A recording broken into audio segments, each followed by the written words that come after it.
The church bells had just finished ringing when Simone Washington's phone buzzed with a text message that would change everything.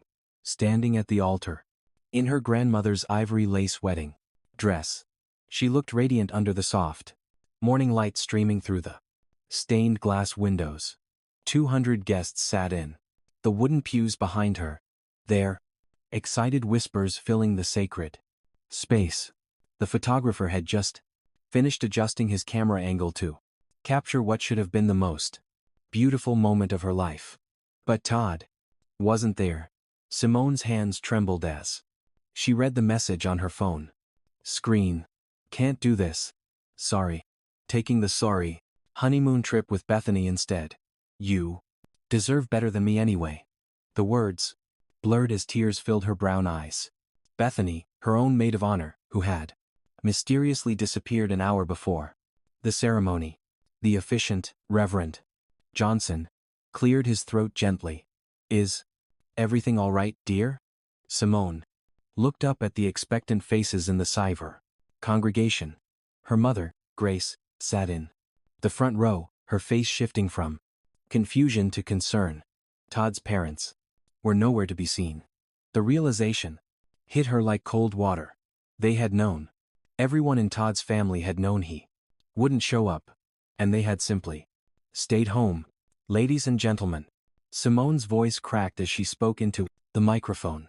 I'm afraid there won't be a wedding today.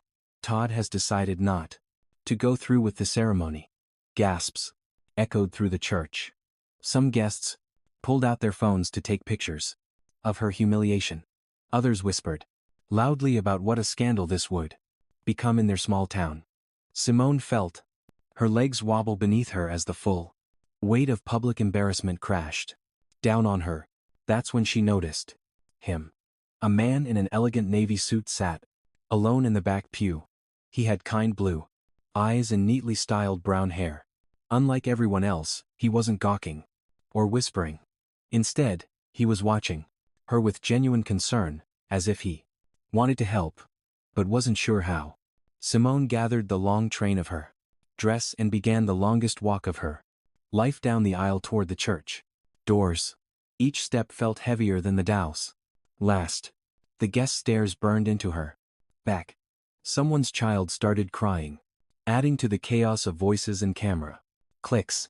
The stranger in the navy suit stood up as she approached his row. Excuse me, he said quietly, stepping into the aisle. I know this is probably the worst day of your life, but I have a car outside. Would you like me to drive to you somewhere away from all this? Simone paused, looking into his honest face. Something about his voice was steady and calming. I don't even know you. My name is Jonathan Pierce.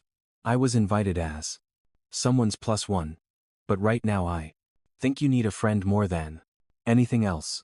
He gestured toward the Heiress doors where she could see some guests already heading out, probably to spread the gossip around town. I promise I'm just offering to help you get away from here with some dignity. Simone felt a wave of gratitude wash over her. This stranger was offering her exactly what she needed most, an escape from the nightmare her wedding day had become. Thank you, she said, accepting his offer. I would really appreciate that. Jonathan gently took her arm to steady her as they walked toward the exit together. She noticed he positioned himself slightly behind her, creating a barrier between her and the curious stares of the remaining guests. When they reached the doors, he held them open and guided her toward a modest black sedan parked across the street. I'm sorry this happened to you, Jonathan said as he opened the passenger door for her. No one deserves to be treated like that, especially not on what should have been the happiest day of your life. Simone carefully arranged her dress in the car seat, grateful for his thoughtfulness. I should have seen it coming. Todd had been acting strange for weeks, but I thought it was just pre-wedding nerves. Jonathan started the car and pulled away from the church. In the rearview mirror, Simone could see some of the guests standing on the church steps, their phones still pointing in their direction. She turned away and focused on the road ahead. Where would you like me to take you? Jonathan asked. Home or somewhere else? Where you can have some space to think. Not home. Simone said quickly. My mother will be devastated and I need a few minutes to figure out what to say to her. Is there maybe a quiet coffee shop? Or something where I could sit for a while? I know just the place, Jonathan replied, turning onto a tree in street. It's peaceful and the owner is very discreet. You won't have to worry about anyone bothering you there. As they drove through the town, Simone felt her breathing slowly return to normal. The kindness of this stranger was like a one-ervation lifeline in her moment of complete despair. She had accepted his help without hesitation because something deep inside told her she could trust him. Have you ever experienced a moment when a stranger's kindness saved you from complete despair? Stories like Simone's remind us how powerful compassion can be. If this story touches your heart, please subscribe and share your own experiences of unexpected kindness in the comments below. Jonathan parked outside a small cafe called Peaceful Mornings on the quiet side of town. The building was painted soft yellow with white trim and flower boxes lined the windows. It looked like the kind of place where people came to heal rather than to see and be seen. This is perfect, Simone said as they walked toward the entrance. The owner, an elderly woman with silver hair, greeted Jonathan warmly and immediately understood the situation without any explanation needed. Right this way, dear, she said to Simone, leading them to a corner booth away from the windows. I'll bring you some chamomile tea. It's good for calming the nerves. Simone settled into the cushioned seat, finally, feeling safe from prying eyes. Jonathan sat across from her, giving her space, while still being present. Thank you for this, she said. I can't believe how kind you're being to someone you just met. Sometimes we all need help from unexpected places, Jonathan replied. I've been in situations where I felt completely alone, so I understand how important it is to have someone care, even if they're a stranger. The tea arrived along with warm blueberry muffins that Simone hadn't ordered. When she looked questioningly at the owner, the woman just smiled and patted her shoulder gently before walking away. She's very intuitive, Jonathan explained. This place has helped a lot of people through difficult times. Simone wrapped her hands around the warm mug, letting the heat seep into her fingers. I keep thinking about all the money that's been wasted. The reception hall, the catering, the flowers. My mother saved for 2 years to help pay for this wedding. Jonathan listened carefully, his expression growing more serious. What if I told you that money didn't have to be completely wasted? What do you mean? Well, the reception is already paid for, right? The food, the music, the decorations. When Simone nodded, Jonathan continued. What if we turned it into a celebration for your mother and all the people who came to support you today? Instead of a wedding reception, it could be a thank you party for everyone who cares about you. Simone's eyes widened. That's actually a beautiful idea, but I couldn't ask you to help with something like that. You've already done so much. You're not asking. I'm offering, Jonathan said gently. I have some experience with event planning, and I think it would be a wonderful way to turn this day around. Your mother and friends deserve to see you celebrating your strength instead of hiding from embarrassment. The genuine warmth in his voice made Simone's heart feel lighter. She found herself accepting his offer with growing excitement. You're right. They do deserve better than watching me fall apart. If you really think we could pull this off, I would be incredibly grateful for your help. Jonathan smiled and Simone noticed how his whole face lit up when he was happy. I'll make some phone calls while you finish your tea. We can have the reception venue transformed into something completely new within a couple of hours. While Jonathan stepped outside to make his calls, Simone called her mother to explain the plan. Grace Washington had been worried sick. But, when she heard about the celebration, her voice filled with pride. "That's my daughter," Grace said, always thinking about others. Even when her own heart is breaking.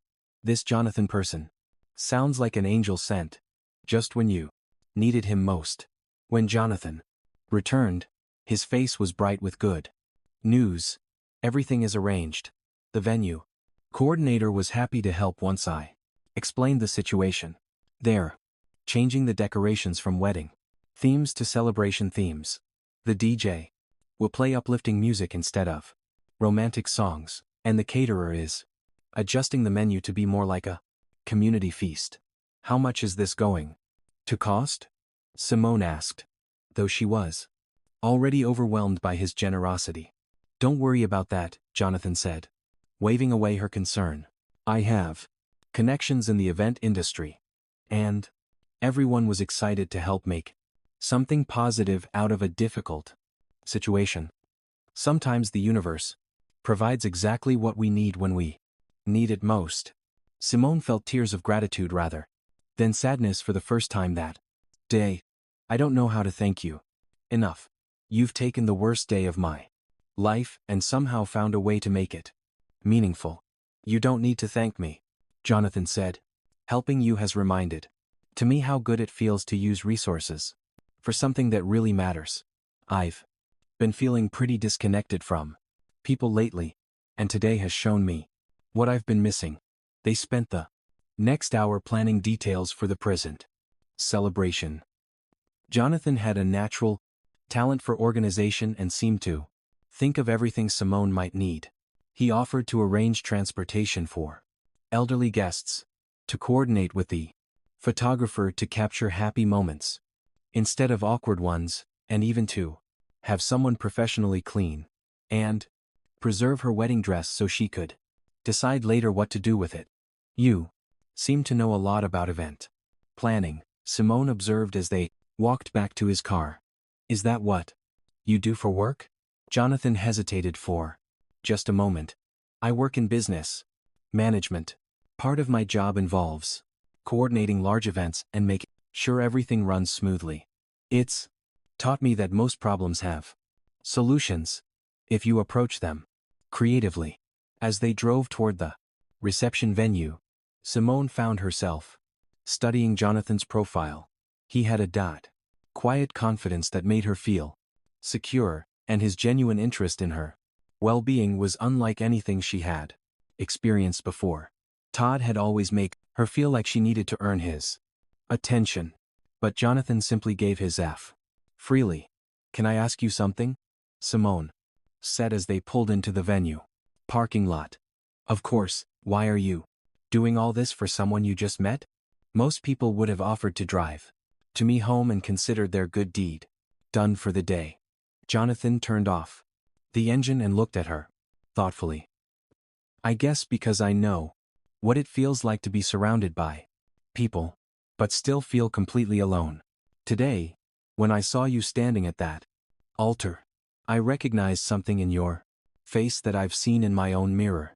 I wanted to make sure you knew that someone cared about what happened to you." His honesty touched something deep in Simone's heart. "Well, your kindness has meant everything to me today.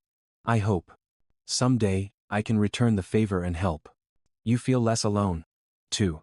"I think you already have," Jonathan said softly. Weeks after the celebration that had turned her worst day into something meaningful, Simone was sitting in her small apartment sorting through bills when Jonathan called. The transformed reception had been beautiful, with all her friends and family dancing and laughing until late into the evening. Her mother had cried happy tears, and even some of Todd's relatives who had shown up apologized for his behavior and stayed to celebrate her strength. "Hi, Jonathan," she answered, genuinely happy to hear his voice. They had talked several times since that day, and she had come to value his friendship deeply. "Hey Simone, I hope I'm not bothering you, but I have something I'd like to discuss with you. Do you have a few minutes?" "Of course. What's on your Mind? Well, I know you mentioned that. You're a kindergarten teacher. And I also know that losing your job because of all the wedding drama has put you in a difficult financial position. Simone had confided in him about how Todd's public humiliation of her had made her position at the small private school uncomfortable, leading to her resignation. I'm managing, Simone said, though they both knew that wasn't entirely true. I work for a company that has an education outreach program, Jonathan continued. We develop learning resources for underprivileged children and coordinate with schools to provide better educational opportunities. I think your background in early childhood education would make you perfect for this type of work. Simone felt a flutter of excitement. That sounds amazing. What kind of position are you thinking about? Program coordinator. You would design educational activities, work with schools in low-income areas, and help develop curriculum that makes learning more engaging for kids who might not have access to quality educational resources otherwise. Jonathan. That sounds like a dream job for me. Are you sure they would consider someone with my limited experience? I'm positive, Jonathan said confidently. I've already spoken with the hiring team about you. They're impressed by your educational background and your passion for helping children. The position comes with a competitive salary and full benefits. Would you be interested in interviewing for it? Simone felt overwhelmed by his continued generosity. Yes, absolutely. I would be incredibly grateful for this opportunity. When can I meet with them? How about tomorrow morning? I can pick you up and drive you to the office for the interview. I accept with all my heart, Simone said. Jonathan, I don't. I know what I did to deserve having you come into my life at exactly the right moment. But I'm so thankful. The next morning, Jonathan arrived punctually to drive her to the interview. Simone had spent the previous evening researching education, outreach programs and preparing thoughtful answers to potential questions. She wore her best professional outfit, a navy blue dress, with a matching blazer that made her feel confident and capable. You look perfect, Jonathan said as she got into his car. Remember, they're already interested in hiring you. This interview is really just a formality to make sure you're comfortable with the position. The office building was modern and impressive with glass walls and beautiful landscaping. Jonathan led her through the lobby to a bank of elevators, using a key card to access the upper floors. You must have high-level security clearance, Simone observed. The company takes its privacy seriously, Jonathan replied, which seemed like a reasonable explanation. The interview went wonderfully. The education team was warm and enthusiastic about Simone's ideas for making learning more accessible to disadvantaged children. They offered her the position on the spot, along with a salary that was significantly higher than what she had earned as a kindergarten teacher. We're excited to have you start next Monday, said Dr. Patricia Coleman, the department head. Jonathan has told us so much about your passion for education, and we think you'll be a perfect fit for our mission. I'm honored to accept this position, Simone said, shaking hands with everyone on the team. Thank you for giving me this opportunity. As they left the building, Simone turned to Jonathan with tears of joy in her eyes. I can't believe how perfectly everything worked out. This job is exactly what I've always wanted to do, but never thought I'd have the chance to pursue. Sometimes, when one door closes, a better one opens, Jonathan said. I have a feeling you're going to do incredible things in this position. I hope so.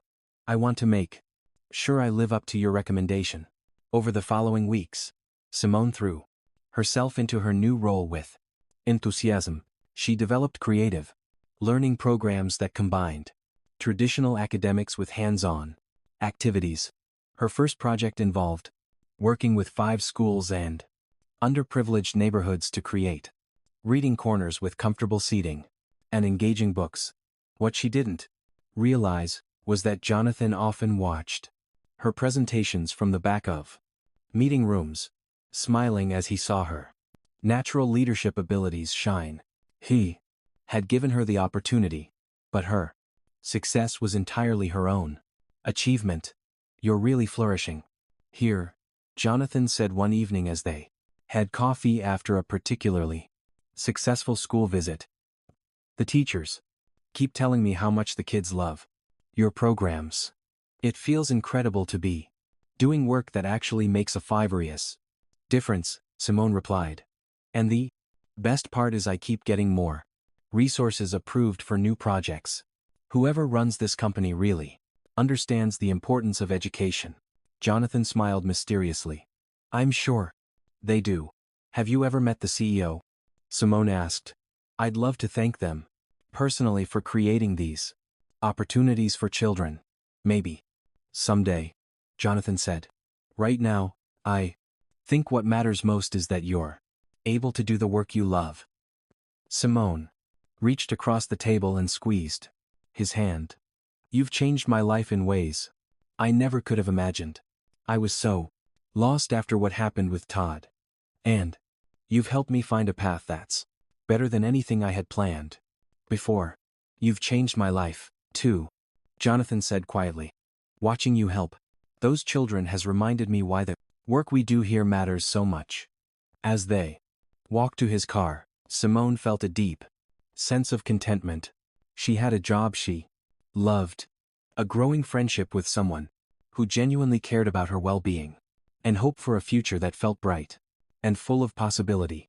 Jonathan, she said as he started the engine, I want you to know that accepting your help has been one of the best decisions I've ever made. I'm glad, he replied, his voice warm with affection. I have a feeling this is just the beginning of wonderful things for you. 2 months into her new position, Simone had become one of the priority most respected members of the education outreach team. Her innovative programs had increased reading scores in 3 schools by over 20%, and she had successfully secured funding for computer labs in 2 more schools. What made her happiest, though, was her growing friendship with Jonathan. They had started meeting for coffee every Friday evening to discuss her work week, but their conversations had gradually expanded to include books they were reading, movies they enjoyed, and their dreams for the future. Simone found Jonathan to be one of the most thoughtful listeners she had ever met, and his insights often helped her solve problems she hadn't even realized she was facing. I've been thinking about our conversation last week, Jonathan said as they sat in their usual corner booth at Peaceful Mornings. You mentioned that you're having trouble finding an apartment you can afford. That's also close to the schools you work with. It's not a huge problem, Simone said, though she had been feeling stressed about her current living situation. Her temporary apartment was expensive and far from most of her work sites. I'll figure something out. What if I told you I know about a perfect place that just became available? Jonathan asked. It's a 2-bedroom apartment in a safe neighborhood close to public transportation, and the rent is very reasonable. That sounds too good to be true, Simone said. What's the catch? No catch. The owner is someone I know through work, and he's more interested in finding a good tenant than maximizing profit. He specifically wants to rent to someone who works in education or community service. Simone felt her excitement growing. Would you be willing to introduce me to him? I would be so grateful for the opportunity to at least look at the place. Of course, Jonathan said. I can arrange for you to see it this weekend if you're interested. I accept your offer to help with this, Simone said warmly. You've been such a good friend to me, Jonathan. I don't know how I can ever repay all the kindness you've shown. Friendship isn't about keeping score, Jonathan replied. You've brought so much joy into my life just by being yourself. That's worth more than any favor I could do for you. Saturday morning, Jonathan picked Simone up to drive her to see the apartment. The neighborhood was lovely, with tree-lined streets and small local businesses. The building itself was well-maintained with a small garden in the front and large windows that let in plenty of natural light. "This is beautiful," Simone said, as they walked up the front steps.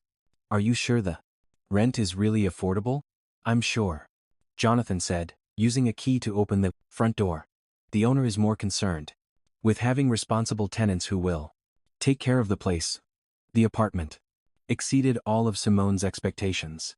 It had hardwood floors, a modern kitchen, and a second bedroom that would be perfect for a home office where she could work on her educational materials. The rent was almost half what she had been paying for her temporary place. "I love it," Simone said, looking out the Simone bedroom window at the small garden below. "When can I meet the owner to discuss the lease?" "Actually," Jonathan said, pulling some papers from his jacket pocket, "he's prepared the lease already. He told me that anyone you recommended would be welcome here." Simone read through the lease agreement carefully. Everything was standard and fair with no hidden fees or unusual requirements. "This is incredible, Jonathan. I accept this offer with complete gratitude. Your friend is very generous to offer such reasonable rent. He believes in helping good people succeed." Jonathan said he's especially supportive of educators and people who work with children. They spent the rest of the morning measuring rooms and planning how Simone would arrange her furniture. Jonathan offered to help her move, which she accepted happily. She had learned to receive his offers of help with grace, understanding that his generosity came from genuine care rather than any expectation of something in return. "I've been thinking," Jonathan said as they sat on the apartment floor, sharing sandwiches for lunch. "You mentioned wanting to visit the art museum, but never having time. Would you like to go together next weekend?" "I would love that," Simone said. "I haven't been to a museum in years. It sounds like the perfect way to spend a Saturday." "Great. There's a special exhibition on children's book illustrations that I thought you might enjoy given your work in education." Their museum visit the following Saturday turned into one of the most enjoyable days Simone had experienced in months. Jonathan was knowledgeable about art history, and he shared interesting stories about various pieces without ever sounding pretentious. They spent hours wandering through different galleries, discussing their favorite works, and discovering shared interests they hadn't known they had. "Look at this," Simone said, stopping in front of a painting of children reading under a large oak tree. "This is exactly what I want to create in the school gardens.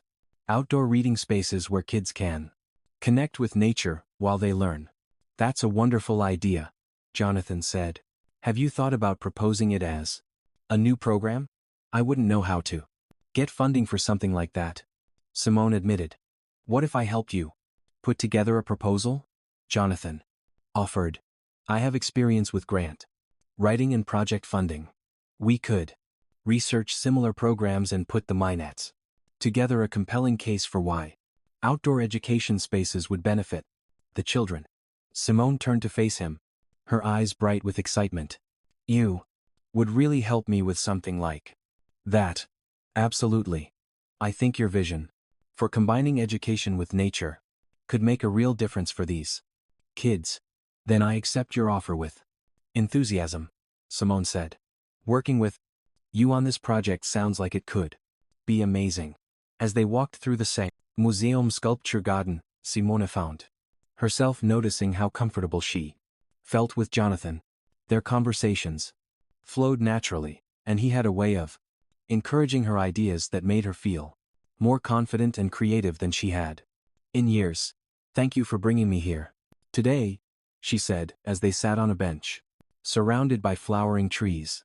"This has been exactly what I needed." "Thank you for coming with me," Jonathan replied. "I haven't enjoyed a museum visit this much in a long time. You see things in ways that make me appreciate art differently. I hope we can do more things like this together, Simone said. I really value our friendship, Jonathan. You've helped me discover parts of myself I didn't even know existed. I feel the same way, Jonathan said softly.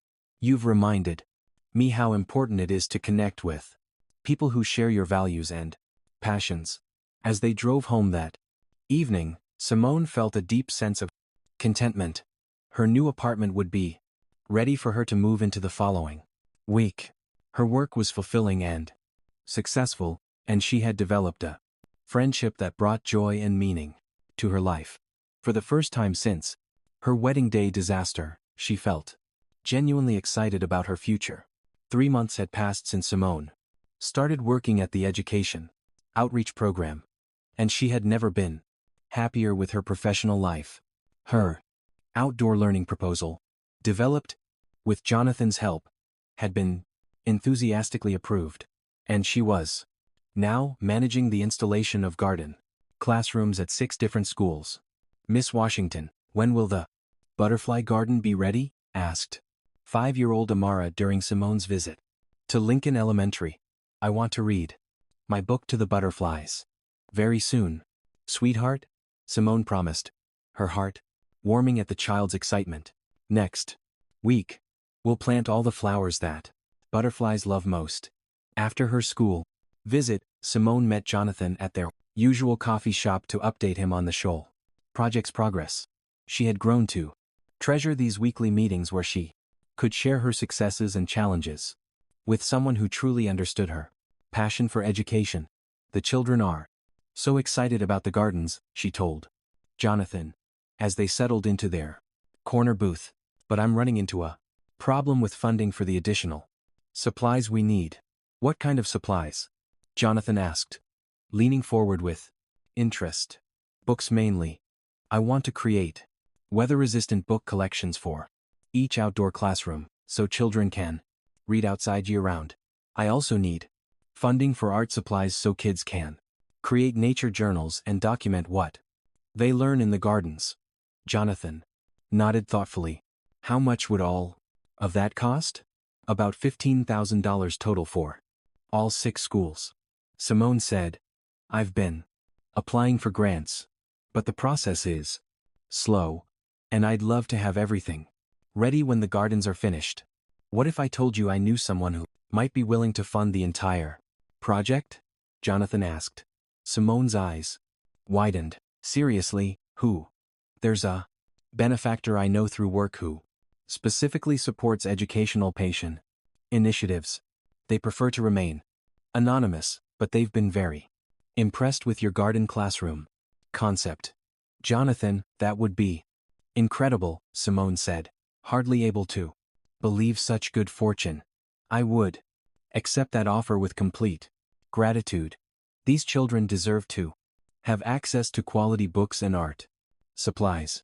I'll arrange for the funding to be transferred this week, Jonathan said. The donor also wanted me to ask if you'd be interested in expanding the program to additional schools next year. Absolutely, Simone said without hesitation. I can already see how much these outdoor classrooms are going to mean to the children. If we could bring this program to more schools, we could help thousands of kids develop a love of learning. I'll let them know you're interested in expansion, Jonathan said, with a smile that seemed particularly pleased about something. Later that week, Simone received notification that the funding had been approved. Transferred.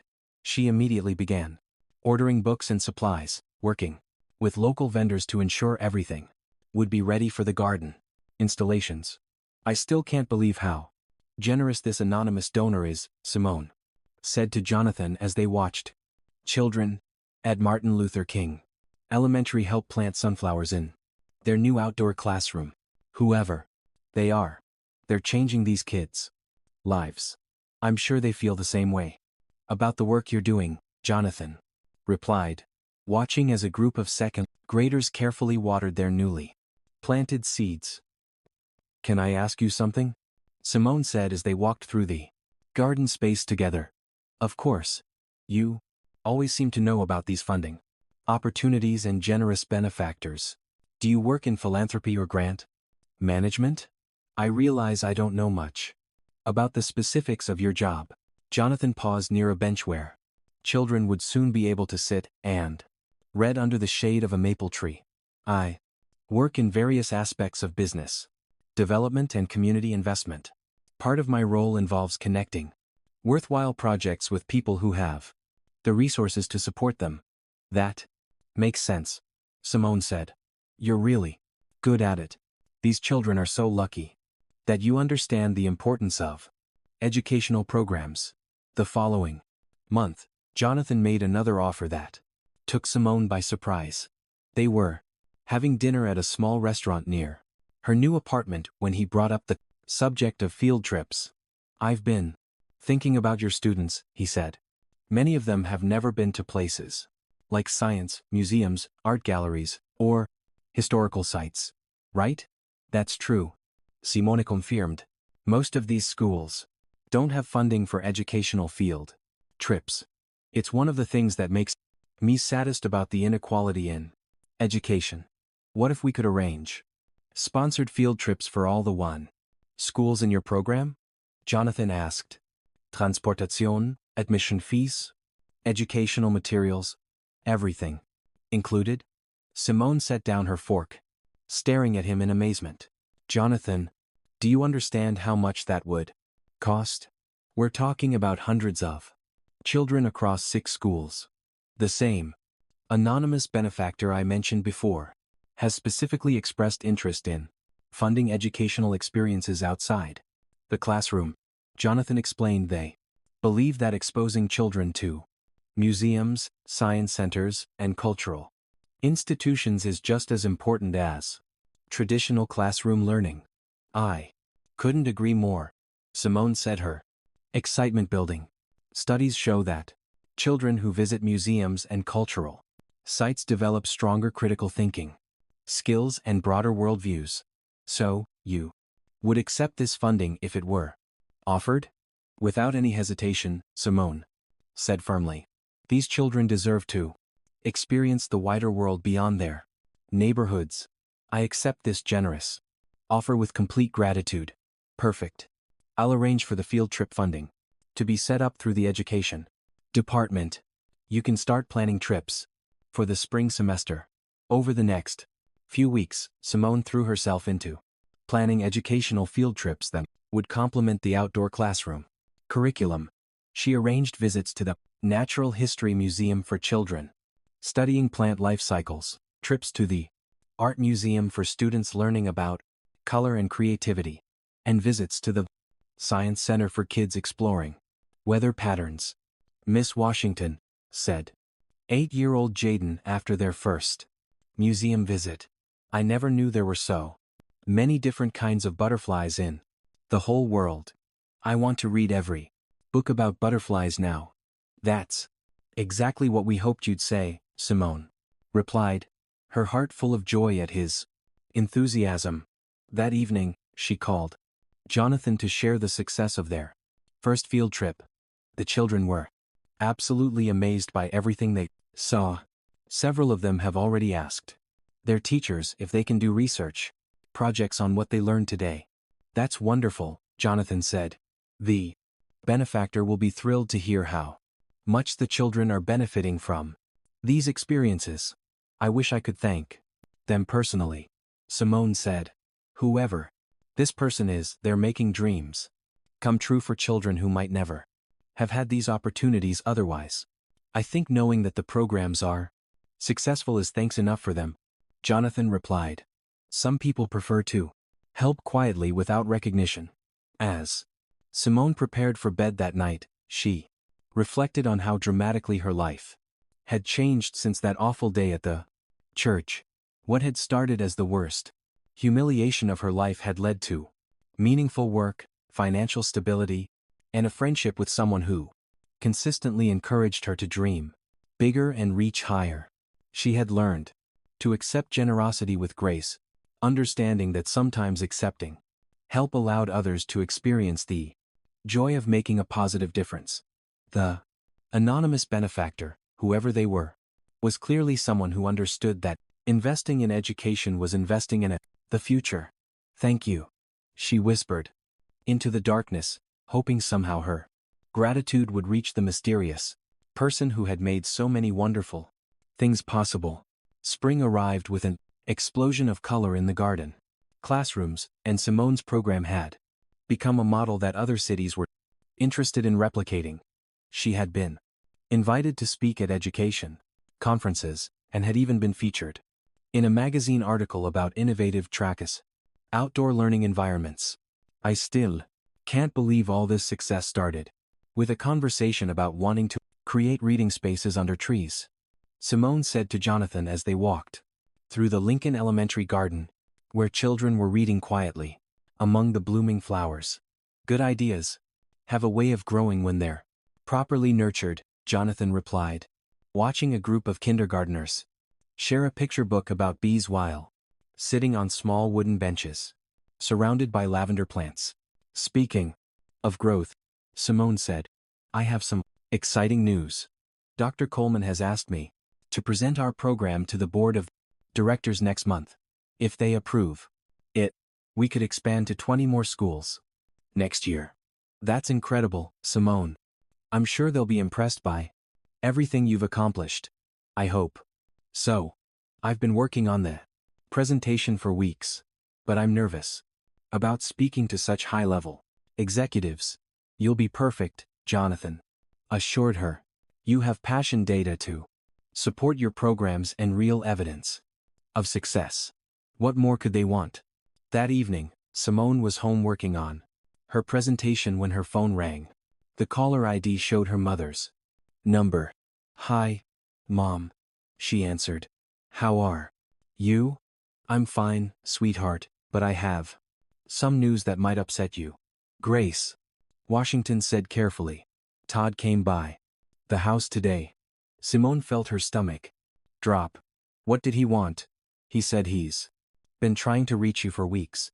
He wants to apologize and ask for another chance."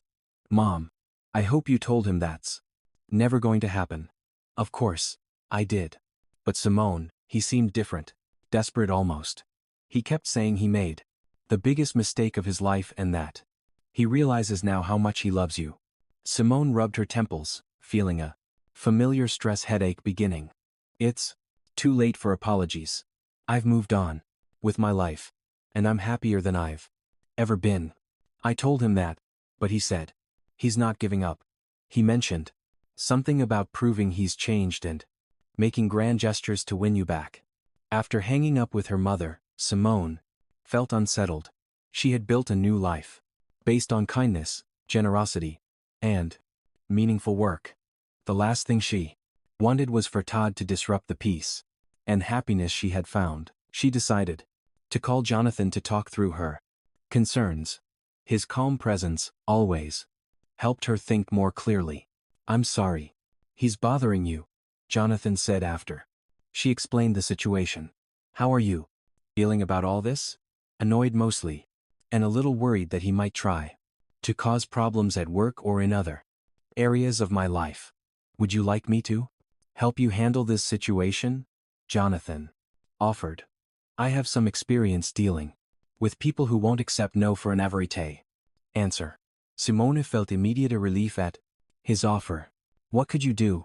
"I could have my lawyer send him a formal letter explaining that any further contact with you or your family constitutes harassment. Sometimes people need official communication to understand that their behavior is unacceptable." "You would really do that for me?" Simone asked, touched by his willingness to protect her. "Of course, I care about your well-being and I don't want anyone causing you stress or anxiety." "Then I accept your offer gratefully," Simone said. "I want to focus on my work and my future, not waste energy dealing with someone from my past. I'll take care of it tomorrow," Jonathan assured her. "Todd will receive clear legal notice that he needs to leave you alone." The next day, at work, Simone was reviewing field trip reports when Dr. Coleman stopped by her office with a concerned expression. "Simone, I need to talk with you about something sensitive, she said, closing the office door behind her. Is everything okay? A man came by this morning claiming to be your fiancé. He said there had been a misunderstanding about your relationship status and that he needed to speak with you urgently about personal matters. Simone felt her face flush with embarrassment. Dr. Coleman, that man is my ex-fiancé. He left me at the altar several months ago, and now he's apparently trying to insert himself back into my life. I've had no contact with him since our wedding day. I figured it was something like that. Dr. Coleman said kindly. He seemed agitated when I told him we couldn't give out information about our employees. I wanted you to know in case he tries to contact you here again. Thank you for protecting my privacy. I've already asked someone to send him a legal notice to stop contacting me. Good. If he shows up here again, we'll have security escort him off the property. That afternoon, Jonathan called to update her on the legal situation. My lawyer sent the letter this morning, and Todd's response was immediate. He called the law office, claiming that you're making a mistake, and that he has important information about the people you're working with. What kind of information? Probably nothing truthful, Jonathan said. People like Todd often try to create drama when they're not getting the attention they want. My lawyer made it clear that any further contact would result in a restraining order. Thank you for handling this so quickly, Simone said. I feel much better knowing there are legal boundaries in place now. That evening, as Simone was preparing for bed, her doorbell rang. She looked through the peephole and saw an elderly woman with kind eyes and silver hair standing on her porch. Can I help you? Simone asked through the door. My dear, my name is Helen Pierce. I'm Jonathan's grandmother, and I was hoping we could have a quick conversation. Simone opened the door, curious about why Jonathan's grandmother would visit her unannounced. Helen was elegantly dressed and carried herself with the dignity of someone accustomed to respect. Please come in, Simone said. Can I offer you some tea? That would be lovely. Thank you. As they sat in Simone's living room, Helen studied her with intelligent eyes. Jonathan has told me so much about you and your wonderful work with children. I wanted to meet the young woman who has brought such joy into my grandson's life. Jonathan has been an actor since. Incredible friend to me, Simone said. I'm lucky to know him. He speaks about you constantly, Helen said with a knowing smile. Your passion for education, your kindness, your strength. I haven't seen him this happy in years. I'm glad our friendship has been positive for him. He's certainly been a blessing in my life. Helen leaned forward slightly. My dear, there's something I think you should know about Jonathan. Something he's been struggling with. How to tell you? Simone felt a flutter of concern. Is he okay? Is something wrong? Nothing's wrong. Exactly. But Jonathan hasn't been entirely honest with you about who he is and what he does for work. What do you mean? Helen took a deep breath. Jonathan is the CEO of Pierce Industries. He owns the company where you work, and he's been the anonymous benefactor funding all your educational programs. Simone stared at her, feeling as if the ground had shifted beneath her feet. That's impossible. Jonathan works in business development. He's not wealthy. His car is modest. His clothes are normal. He's worth several $billion, my dear. But he's also one of the loneliest people I know. When he met you, he was desperate to be valued for who he is as a person rather than what he owns. So, he kept his identity secret. He's been lying to me for months. Simone asked, her voice barely above a whisper. Not lying exactly. Everything he's told you about caring for you and believing in your work is completely true. He just hasn't told you the whole truth about his circumstances. Simone felt overwhelmed by this revelation. The anonymous benefactor who had changed her life was Jonathan himself. All his offers of help, all the funding for her programs, all the opportunities that had seemed too good to be true, they were coming from someone who had been deceiving her about his identity. Why are you telling me this? Simone asked. Because Jonathan is in love with you. And he's terrified that when you learn the truth, you'll think he was manipulating you or trying to buy your affection. I wanted you to hear it from someone who knows his heart. Helen reached over and patted Simone's hand gently. He's a good man who's made some questionable choices about honesty, but his feelings for you are genuine, and his support for your work comes from genuine admiration for what you're accomplishing. After Helen left, Simone sat alone in her apartment trying to process everything she had learned. Jonathan Pierce, Billionaire CEO, the man who had rescued her from the worst day of her life, was one of the Section 80 wealthiest people in the country. And he had been pretending to be an ordinary business employee. She thought about all their conversations, all the times he had seemed to know exactly how to help her, all the mysterious funding sources that had made her dreams possible. It all made sense now, but it also made her question everything she thought she knew about their relationship. Tomorrow, she would have to face Jonathan knowing the tried truth about who he really was. Simone spent a sleepless night thinking about Helen's revelation. By morning, she had decided that she needed to hear Jonathan's explanation directly before making any judgments about his deception. When he called to arrange their usual Friday coffee meeting, she suggested they meet at her apartment. Instead, "Is everything okay?" Jonathan asked when he arrived, immediately sensing her serious mood. "I think we need to talk," Simone said, gesturing for him to sit on her couch. "Your grandmother visited me last night." Jonathan's face went pale. "Helen came here. What did she tell you?" "She told me that you're Jonathan Pierce, CEO of Pierce Industries. She told me that you're worth billions of dollars and that you've been the anonymous benefactor funding all my educational programs." Jonathan closed his eyes and took a deep breath. When he opened them again, his expression was filled with regret and vulnerability. "Simone, I'm so sorry. I wanted to tell you the truth so many times, but I was afraid of how you'd react. I don't know how I'm supposed to react," Simone said. "Honestly, for months, I've been accepting help from someone I thought was just a kind friend. Now I find out that same person is one of the most powerful men in the city and has been, what? Playing games with me." "It wasn't a game," Jonathan said urgently. "Everything I told you about caring for you and believing in your work was completely true. I just couldn't figure out how to tell you about the money without changing everything between us. But you did change everything between us by not telling me," Simone pointed out.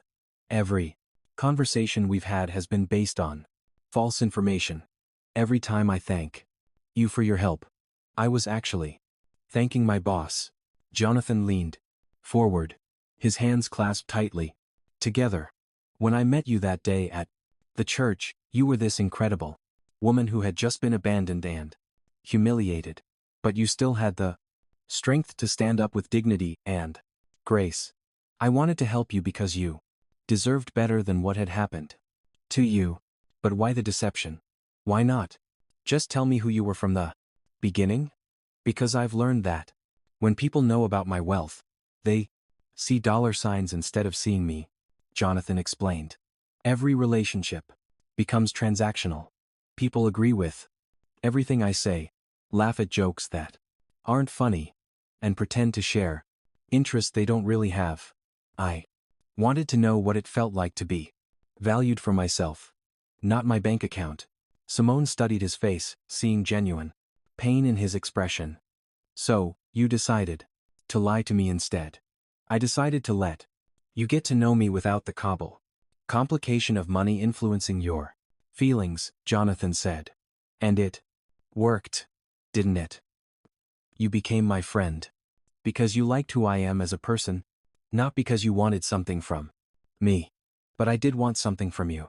Simone said, I wanted honesty. I wanted to know that the person I was growing to care about was real, not playing a character. I am real, Jonathan insisted. Every moment we've spent together, every conversation we've had, every feeling I've shared with you has been completely authentic. The only thing I kept secret was the extent of my financial resources. Simone stood up and walked to her window, looking out at the garden, where children from the nearby school were playing. All those funding opportunities you knew about, all those anonymous benefactors who supported exactly the projects I was passionate about. That was all you. Yes. And my job at Pierce Industries. I created the position specifically for you because I knew you'd be amazing at it. But everything you've accomplished since then has been your own success. I provided opportunities, but you've exceeded every expectation with your talent and dedication. Simone turned back to face him. Jonathan, do you understand how this makes me feel? Like everything good that's happened to me has been charity from someone who felt sorry for me. That's not true at all, Jonathan said, standing up to face her. Yes, I provided funding and opportunities. But you're the one who turned them into something meaningful. You're the one who designed innovative programs that actually help children learn. You're the one who works 18-hour days because you care so much about these kids. I may have opened doors, but you're the one who walked through them and made magic happen. But you should have told me, Simone said, her voice soft with hurt. I deserve to know who I was really dealing with. You're absolutely right, Jonathan admitted. I should have told you weeks ago when I realized I was falling in love with you. I kept waiting for the perfect moment, but there never seemed to be one. Simone felt her heart skip at his words. You're in love with me completely, Jonathan said without hesitation. You're the most genuine, compassionate, intelligent woman I've ever known. You've brought joy and purpose into my life in ways I never thought possible. That's why I was so scared to tell you the truth. I couldn't bear the thought of losing you. Simone sat back down, overwhelmed by the complexity of her emotions. She was hurt by his deception, but she could also understand his motivations. She had seen how people often treated wealthy individuals differently, and she could imagine how isolating that must be. I need you to understand something, she said carefully. I'm not angry about your wealth. I'm not even angry about your generosity. I'm hurt that you didn't trust me enough to be honest about who you are. I trust you completely, Jonathan said, sitting down across from her. It was myself I didn't trust. I was afraid that if you knew about my money, you'd start seeing me differently. I was afraid you'd accept my help because you felt obligated rather than because you wanted to. But that's exactly what happened anyway, Simone pointed out. I've been accepting help from my employer without knowing it. That changes the power dynamic of our entire relationship. Jonathan was quiet for a moment considering her words. You're right. I handled this badly. I should have told you the truth after our first coffee together when I realized how much I wanted you in my life. Why didn't you? Because I was selfish, he admitted. You looked at me like I was just a regular person who cared about you, and I hadn't experienced that in years. I wanted to hold on to that feeling for as long as possible. Simone felt tears welling up in her eyes. Jonathan, I did care about you. I still do. But now I don't know how to separate my feelings about you as a person from my gratitude for everything you've done to help me build this new life. What if I told you that everything I've given you has made me happier than any business deal or investment I've ever made? Jonathan asked. What if I told you that watching you help those children has reminded me why I wanted to start a foundation in the first place. You haven't just been receiving help, Simone. You've been giving me purpose and meaning. I need time to think about all this. Simone said, this changes everything I thought I knew about us, about my job, about my future. I understand, Jonathan said, standing up to leave. Take all the time you need. But please remember that, regardless of money or job titles or any other complications, my feelings for you are real. You've become the most important person in my life. After he left, Simone sat in her quiet apartment, thinking about everything that had happened. Jonathan's deception had hurt her, but she could also see that his motivations came from loneliness and fear rather than malice. The question now was whether she could trust him to be honest with her going forward. Her phone buzzed with a text message. It was from Jonathan.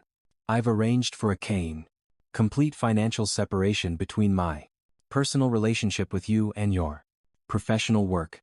Whatever you decide about us, your job and programs are secure and independent. You've earned everything you've achieved. Simone smiled despite her confusion. Even now, even when she was angry with him, Jonathan was trying to protect her and ensure she felt secure. Maybe that said something important about who he really was. Have you ever discovered that someone you cared about was hiding a major part of their identity? Relationships built on partial truths can be complicated to navigate. If you're invested in Simone and Jonathan's story, please subscribe and share your quoting thoughts about whether love can overcome deception when the intentions are good. After a week of careful consideration, Simone called Jonathan and asked him to meet her at the coffee shop where they quieting the love and had shared so many meaningful conversations. She had spent hours walking through the garden classrooms, talking with her mother, and reflecting on everything she knew about Jonathan's character. Thank you for agreeing to see me, Jonathan said as he sat down across from her. He looked tired as if he hadn't been sleeping well. I've been doing a lot of thinking, Simone said. About you. About us. About everything that's happened. And what have you concluded? I've concluded that you made a mistake by not telling me the truth earlier.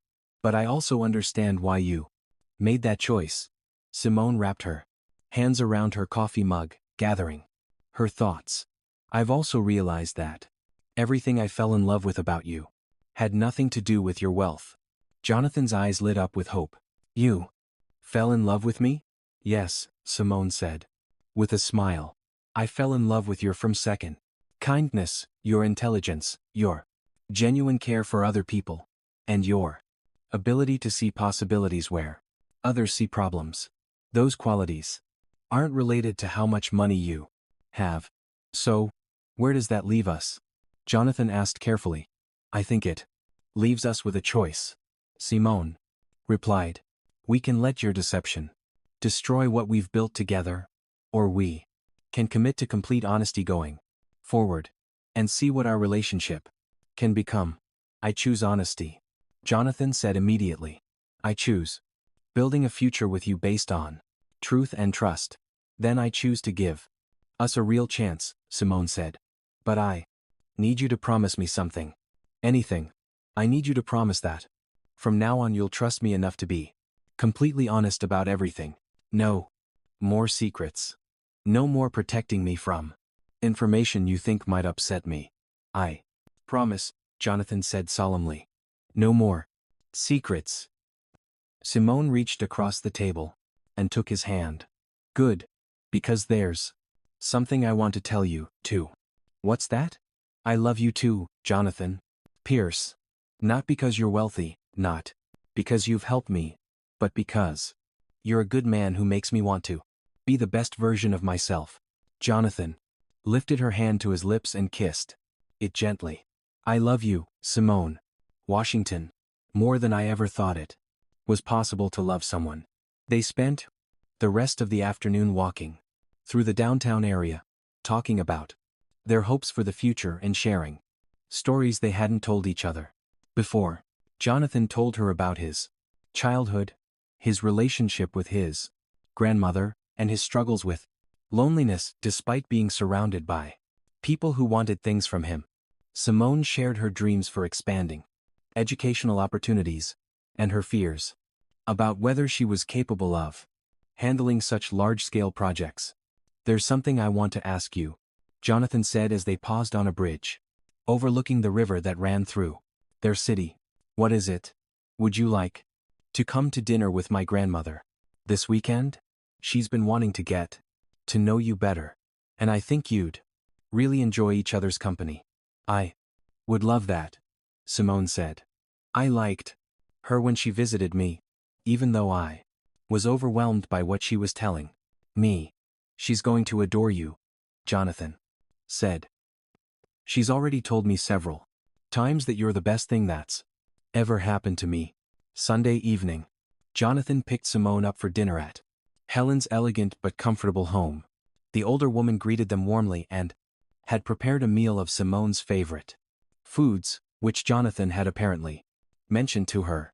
"I owe you an apology, my dear," Helen said as they sat down to eat. "I probably should have encouraged Jonathan to tell you the truth instead of taking matters into my own hands." "I'm glad you told me," Simone replied. "I think I needed to hear it from someone other than Jonathan so I could process the information objectively." "You're very wise," Helen said approvingly, "and very forgiving. My grandson is lucky to have found someone with such a generous heart." After dinner, Helen showed Simone photo albums from Jonathan's childhood, sharing stories about his character and values that helped Simone understand him even better. "He's always been someone who cares deeply about helping others," Helen explained, pointing to a picture of teenage Jonathan volunteering at a soup kitchen. "Even when he was young, he understood that having advantages meant having responsibilities. That's one of the things I love most about him." Simone said his generosity comes from genuine compassion, not from wanting recognition or control. "Exactly," Helen said with satisfaction. "I can see why he fell in love with you. You understand his heart." As they drove home that evening, Jonathan reached over and took Simone's hand. "Thank you for being so wonderful with Helen. She hasn't been this happy in years." "She's incredible," Simone said. "I can see where you get your wisdom and kindness." "There's something else I want to discuss with you," Jonathan said as they pulled into Simone's driveway. "Something about your work." "What about it?" "I want to offer you the position of Director of Educational Innovation for Pierce Industries. It would involve overseeing all our education-related philanthropy and developing new programs like the garden classrooms on a national scale." Simone turned to face him in surprise. "Jonathan, that sounds like an incredible opportunity. But are you sure you want to mix our personal and professional relationships like that?" "I've thought about it extensively," Jonathan said. "You're the most qualified person I know for this type of work, and your vision for education reform could benefit millions of children. This offer isn't about our relationship. It's about your extraordinary talents and the difference you could make." "What about Dr. Coleman and the current education team?" Dr. Coleman has been hoping to transition to a research role, and the rest of the team would work under your direction. You'd have complete autonomy to develop programs and allocate resources as you see fit." Simone considered the offer carefully.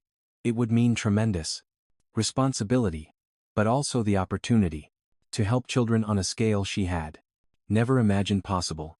"If I accept this position, I want to make sure there are clear professional boundaries," she said. "When we're at work, you're my colleague, not my boyfriend."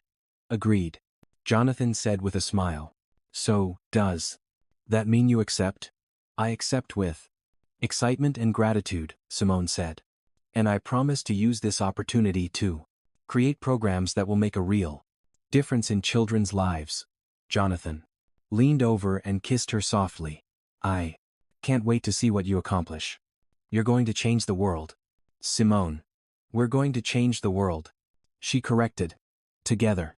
As she walked to her front door that night, Simone felt a sense of completeness she had never experienced before. She had found meaningful work, financial security, and, most importantly, a partner who valued her for exactly who she was. The future stretched ahead of them, bright with possibilities and filled with love.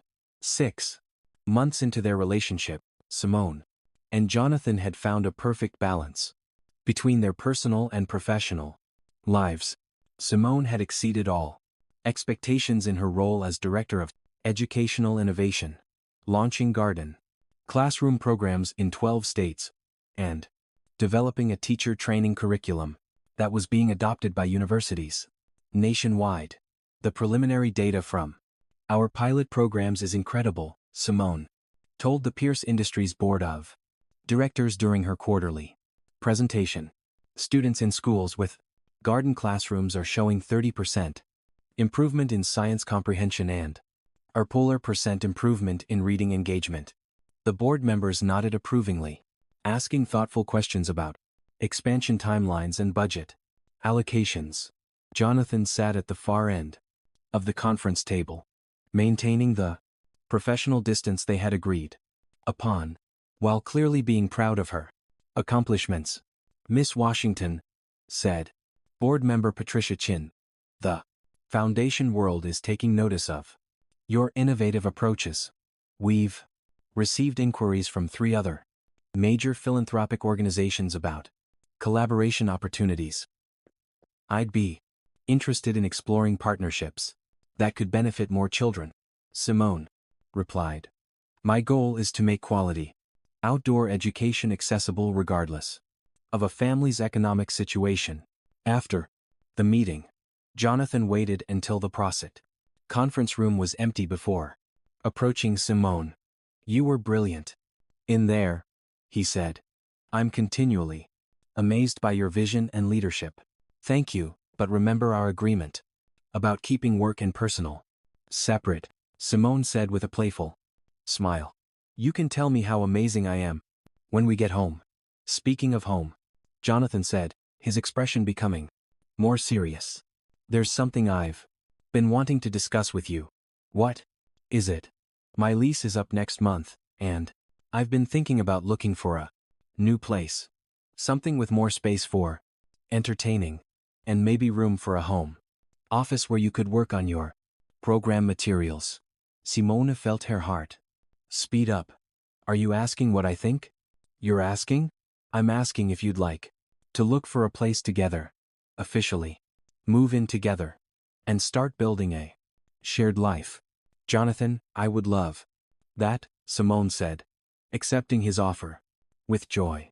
I've been hoping you'd suggest it because I wasn't sure how to bring it up myself. Really? You've been thinking about it too. Every morning when you leave for your own apartment, I wish you were just going to another room instead. Simone admitted. I love spending time with you, and I love the idea of waking up in the same place every day. They spent the following weekends looking at houses together, searching for something that would accommodate both their needs and reflect their shared values. They found the perfect place in a quiet neighborhood, known for its excellent schools and strong sense of community. This is it, Simone said as they walked through a beautiful craftsman-style house with large windows, hardwood floors, and a spacious backyard perfect for gardening. I can picture us hosting dinner parties here, working on foundation projects in the study, and growing our own vegetables in that garden. I can picture all of that too, Jonathan said, pulling her close as they stood in what would become their kitchen. I can also picture Helen visiting us here for Sunday dinners, and maybe someday having children who would love playing in that backyard. Children? Simone asked, looking up at him with surprise and delight. Is that something you think about, having a family together? I think about it all the time, Simone said. I love working with children, and I've always dreamed of Having my own someday. I just wasn't. Sure, if you wanted kids. I want everything with you, Jonathan said, kissing her forehead. A home, a family, a future where we can continue doing meaningful work together. Then let's make an offer on this house, Simone said. Let's start building that future. The house purchase went smoothly, and within 6 weeks, they were moving their belongings into their shared home. Helen had insisted on hosting a housewarming party, inviting Simone's mother, Grace, their work colleagues, and several friends from the community organizations they supported. Look at this beautiful home, Grace said as she toured the tract to Liège house with Helen. You can tell it's going to be filled with love and laughter and probably quite a few children in the not-too-distant future, Helen added with a knowing smile. The housewarming party was a perfect reflection of Simone and Jonathan's austere values. Instead of expensive decorations or catered food, they had prepared simple homemade dishes and filled the house with flowers from their own garden. Guests included teachers from the schools where Simone worked, business partners of Jonathan's who shared their philanthropic interests, and neighbors who had welcomed them warmly to the community. I have an announcement to make, Jonathan said as everyone gathered in the living room. After dinner, Simone has been working on something special, and I wanted to give her the opportunity to share it with all of you. Simone stood up, feeling nervous but excited about what she was about to reveal. Many of you know about our garden classroom program and how successful it's been in our teaser, improving educational outcomes for children. What you might not know is that we've been quietly working on something much larger. She paused, looking around the room at all the conversation supportive faces. We're launching the National Education Innovation Foundation with a goal of bringing outdoor learning programs to over 10,000 schools within the next 5 years. We're also establishing teacher training centers, developing curriculum resources, and creating scholarship programs for students who want to pursue careers in education. The room erupted in applause and excited questions about the foundation's goals and timeline. How did you manage to organize something this comprehensive? Asked Dr. Coleman, who had been one of Simone's strongest supporters. It's been a team effort, Simone replied, looking at Jonathan with love and gratitude.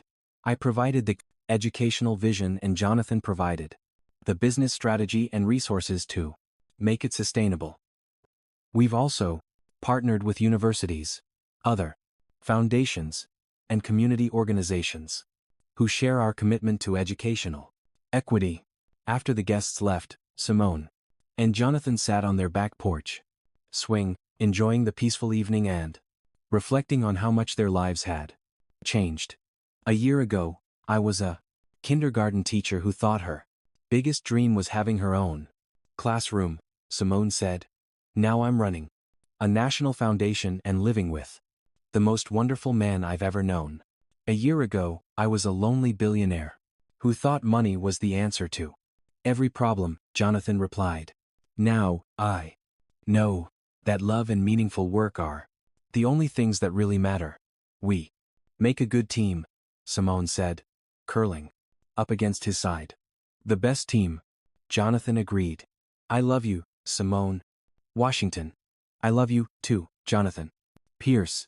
As they sat together watching fireflies dance in their garden, both Simone and Jonathan felt a deep sense of contentment and excitement about their future together.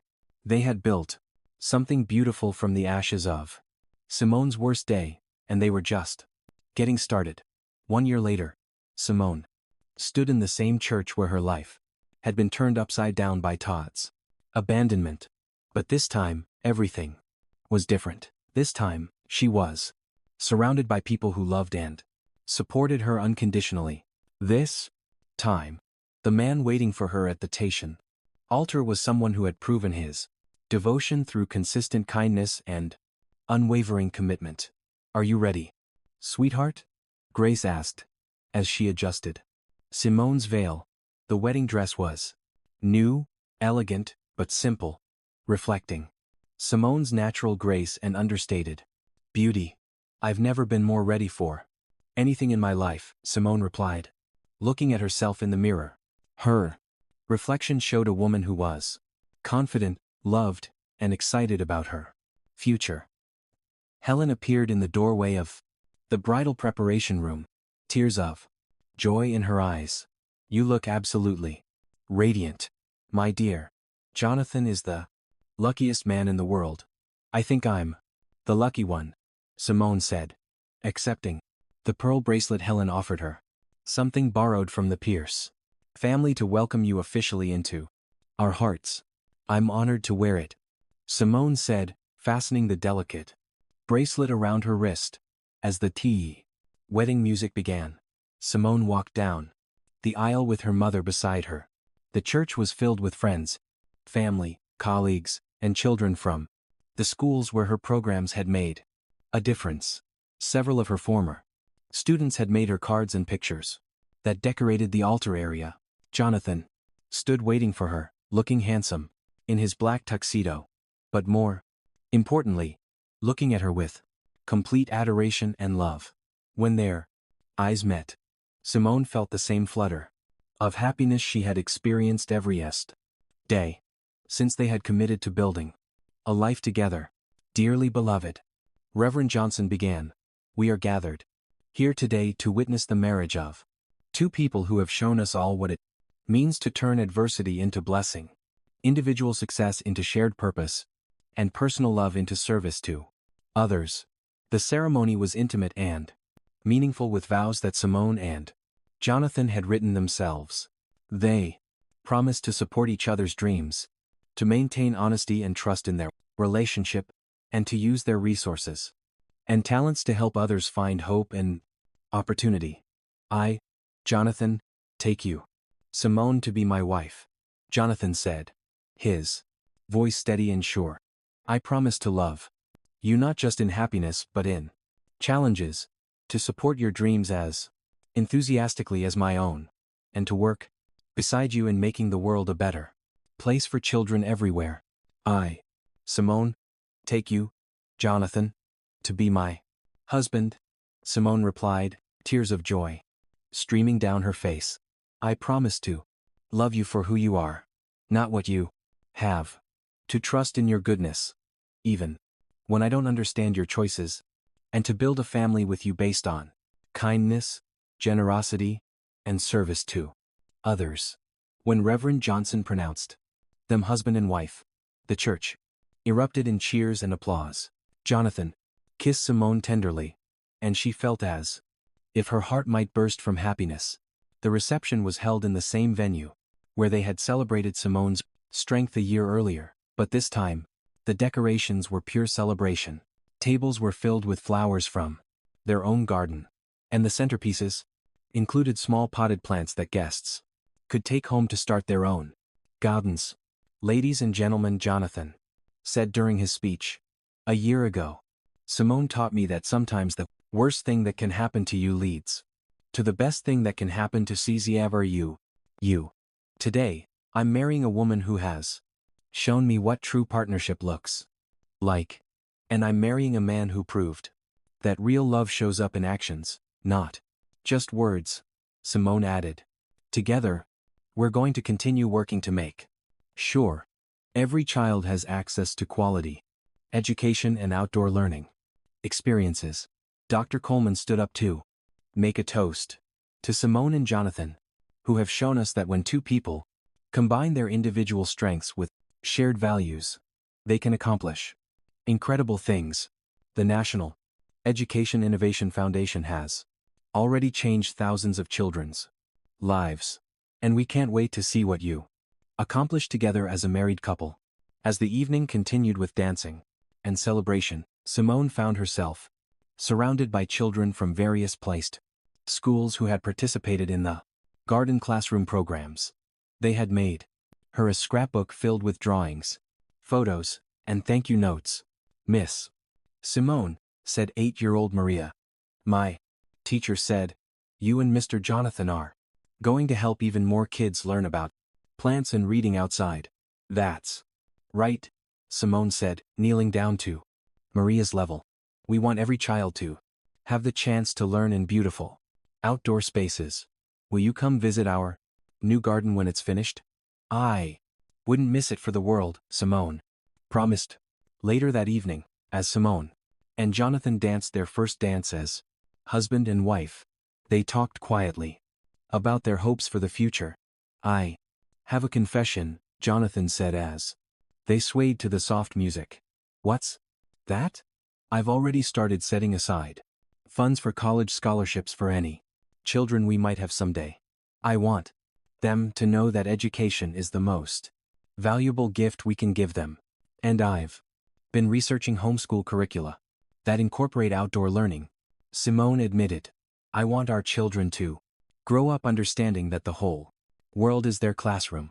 We're going to be great parents, Jonathan said confidently. Yes, we are, Simone agreed. But first, we're going to be great partners in the work we're already doing. As the reception wound down, Simone took a moment to stand outside and look at the stars. She thought about how dramatically her life had changed since that terrible day when Todd had abandoned her. What had seemed like complete devastation had actually been the beginning of everything wonderful in her life. No regrets? Jonathan asked, joining her outside. None at all? Simone said, leaning against his chest. If Todd hadn't left me at the altar, I never would have met you. I never would have discovered my passion for educational innovation. I never would have learned how much joy there is in helping others. So, we owe him a thank you note, Jonathan joked. Maybe a thank you card? Simone laughed. A very small one. A year after their wedding, Simone and Jonathan were hosting Sunday dinner at their home when Helen made an announcement that surprised everyone. I've received some interesting correspondence, she said, pulling an elegant envelope from her purse. It seems that Jonathan has a half-brother he's never met. What? Jonathan asked, nearly dropping his fork. Apparently, your father had a relationship before he met your mother, and there was a child. This young man has been researching his family history and recently discovered the Pierce connection. Simone reached over and took Jonathan's hand, sensing his mixture of excitement and nervousness. He's requested a meeting. Helen continued. His name is Michael Thompson. He's 31 years old, and he works as a social worker in Chicago. Based on his letter, he seems like a wonderful young man who's interested in family connection, not financial gain. What do you think? Jonathan asked Simone. I think family is always worth exploring, she replied. And if he's a social worker, he probably shares our values about helping others. Then let's invite him for dinner next month. Jonathan decided. I'd love to meet my brother. As they continued their meal, Simone reflected on how their story had evolved from a single act of kindness to a life filled with love, purpose, and now the promise of extended family. She had learned to accept generosity gracefully, to trust in love, even when it seemed too good to be true, and to believe that hope and kindness could truly change the world. What are you thinking about? Jonathan asked, noticing her contemplative expression. I'm thinking about how every good thing in our life started with someone offering help and someone else accepting it with gratitude. Simone said, your kindness to me, my willingness to trust you, our decision to work together, even this potential relationship with your brother. It's all built on people saying yes to possibilities. Here's to saying yes to possibilities, Jonathan said, raising his glass. 2. Saying yes, Simone agreed, clinking her glass against his. Outside their window, the garden they had planted together was thriving. And somewhere across the country, children were reading books under trees and outdoor classrooms that had been built with love, determination, and the belief that every child deserved to learn in beauty. Their story was far from over, but it was perfect in its imperfection, complete in its ongoing growth, and filled with the kind of love that makes the whole world brighter.